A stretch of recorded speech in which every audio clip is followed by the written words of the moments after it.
Tercero, consideración adicional del jardín de infancia.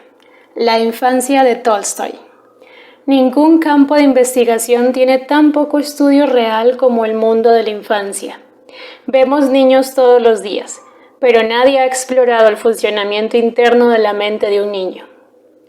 Las personas reflexivas sospechan que nuestra falta de conocimiento nos lleva a cometer errores que perjudican gravemente a los niños. Por ejemplo, todos nuestros esquemas de educación suponen que la mente y la persona interior de un niño comienzan siendo muy pequeñas y crecen a medida que crece su cuerpo físico, pero no sabemos que ese es el caso. Los niños guardan sus pensamientos para sí mismos en su mayor parte, excepto por el encanto y los comentarios francos que a veces comparten con nosotros. Pero en las raras ocasiones en que echamos un vistazo a la mente de un niño, nos sorprende que tenga una inteligencia más aguda, pensamientos más sabios y un alma más grande que la de los adultos. Cuando un genio, como Tolstoy, levanta el velo escribiendo sobre su propia infancia, estamos muy agradecidos. Cuando suficientes personas, tanto genios como personas promedio, hayan compartido sobre su infancia, puede haber suficientes datos para hacer un estudio a partir de eso. Entonces tal vez entendamos más acerca de cómo piensa un niño y nos demos cuenta de las cosas injustas que hemos hecho pasar a los niños en nombre de la educación. En el libro Infancia, Adolescencia, Juventud de León Tolstoy, él escribe sobre su infancia tan personalmente que una madre reconocerá a su propio hijo en el retrato que nos da. «Eres como mi propia madre», escribió el pequeño Leo, en un poema que escribió para el cumpleaños de su abuela. Más tarde se sintió avergonzado por ella y seguro de que su padre y su abuela descubrirían la hipócrita que era. ¿Por qué tuve que escribir eso?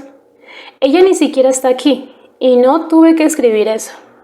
Amo a mi abuela y la respeto, pero todavía no es la misma y ahora he mentido. Este es el tipo de cosas en las que piensan los niños. Lo leemos y reconocemos nuestros propios recuerdos vagos e infantiles de un tiempo lejano cuando nuestra propia conciencia era tan exquisitamente delicada. Ese recuerdo debe recordarnos que debemos tener cuidado con las tiernas conciencias de los niños. La historia de un niño. Ya que estoy en este tema, me gustaría mencionar otro libro donde un niño revela su mundo interior.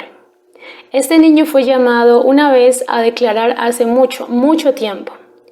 Este tipo de estudio es muy valioso porque nos obliga a recordar nuestra propia infancia, a revivirla y reproducirla con nuestra imaginación. Esta es la única forma de entender a los niños porque los niños, a pesar de su sincera apertura y su inclinación a la charla, no son tan fáciles de entender. Nunca dicen en voz alta el tipo de cosas escritas en The Story of a Child de Margaret Deland. Los niños no se explican estas cosas entre ellos porque saben que otros niños ya las saben. No se lo dicen a los adultos porque no creen que los adultos, ni siquiera sus madres, lo entiendan. El perro de la familia podría, por lo que los secretos de los niños serán susurrados al oído del perro mientras la madre intenta en vano que su hijo se abra a ella. Un poema dice: «Cada persona está sola en su propio mundo de felicidad o tristeza. Nuestros espíritus solitarios viven y se mueven separados unos de otros. Vemos las cosas a nuestro alrededor como felices o tristes, dependiendo del estado de ánimo de nuestro corazón». Y eso es cierto aún más para los niños que para nosotros mismos. Es solo una parte de nuestra naturaleza que no podemos cambiar. La única forma en que podremos tener intimidad real con un niño es profundizar y recordar nuestra propia infancia. Pero solemos pensar que ese recuerdo no es importante y lo dejamos escapar. Así Margaret Deland nos ayuda a recuperar nuestra propia infancia en su historia sobre Ellen. Aunque hay una diferencia. Nuestros impulsos parecían tan irracionales, triviales, cariñosos, heroicos y molestos para los adultos entonces, como los de Ellen para los adultos de la historia. Recordamos esos días con ternura, pero también con malestar. No nos hace daño si la historia nos hace un poco más humildes, un poco más cuidadosos, convencidos de que hay más cosas en la mente del niño de lo que nos está contando. Necesitan que los ayudemos y los bendigamos. Sin embargo, no estamos de acuerdo con una cosa que dijo el autor. Ella piensa que sería bueno que los adultos entendieran mejor a los niños, pero dice que a los niños no les hace mucho daño no ser entendidos. Después de todo, la mayoría de nosotros crecimos bien a pesar de no ser entendidos y otras dificultades. Eso puede ser cierto en un sentido, pero en otro sentido, una de las cosas más tristes del mundo es cuando los niños mágicos y maravillosos maduran y se convierten en adultos comunes y poco interesantes que no arruinan el mundo. La infancia de Tolstoy y la pequeña Ellen parecen a primera vista muy diferentes de lo que hemos estado hablando en los jardines de infancia. Pero, de hecho, ver cómo son realmente los niños a partir de estos dos ejemplos prueba muy bien nuestro punto. No hace mucho tiempo que el maestro más importante de la Universidad de Edinburgh fue Sir James Simpson, quien descubrió el cloroformo.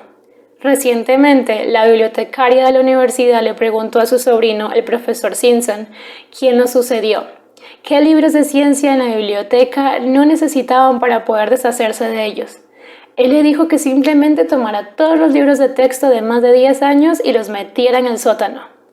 La ciencia queda obsoleta en 10 años. La educación es una ciencia. Lo que parecía cierto hace 10 años, y mucho menos hace 100 años, hoy se sabe que no es toda la verdad. Se le dieron conceptos más allá de su propia comprensión a esos exaltados visionarios. Dependiendo de cuán urgente sintamos que es nuestro esfuerzo educativo, sentiremos más o menos aprecio e inclinación por implementar las verdades de los pioneros que tuvieron perspicacia profética. Pioneros como Froebel, desafortunadamente, aunque a los humanos nos gustaría tomar el camino más fácil, no hay un solo gurú educativo. Tenemos que pensar por nosotros mismos y encontrar la mejor manera de criar a nuestros hijos. Lo que le debemos a Froebel. Reverenciamos a Friedrich Froebel, compartimos muchos de sus grandes pensamientos, lo que dijo no era bueno. Parte de esto, como en las relaciones del niño con el universo, ha existido desde los días de Platón, otras son de conocimiento común y experiencia, lo que prueba que son verdaderas. Froebel recopiló varios pensamientos y prácticas que estaban dispersos y los combinó en un solo sistema, pero lo que es más importante, inspiró un entusiasmo por la infancia que aún continúa. El clásico maestro de jardín de infantes de Froebel es un verdadero artista. Se inspira en su trabajo y los maestros más sinceros captan algo de su entusiasmo, su sentido de la belleza de la infancia y su alegría con su trabajo. Lo que una persona necesita. Sin embargo, tengo una reserva. Nuestra primera prioridad debe ser perseverar la individualidad y la personalidad del niño. Las personas no crecen en jardines y mucho menos en invernaderos. No es una ventaja para una persona tener todo su entorno adaptado artificialmente a sus necesidades. El sol y la sombra precisos. La poda y la fertilización están bien para una planta que se cultiva simplemente para ser de utilidad y disfrute para su propietario. Pero la gente tiene usos más grandes en el mundo. Una madre o una maestra que considera a su hijo una planta que ella misma debe cuidar como la jardinería podría tener resultados trágicos si la naturaleza humana, tanto la suya como la del niño, no interviniera.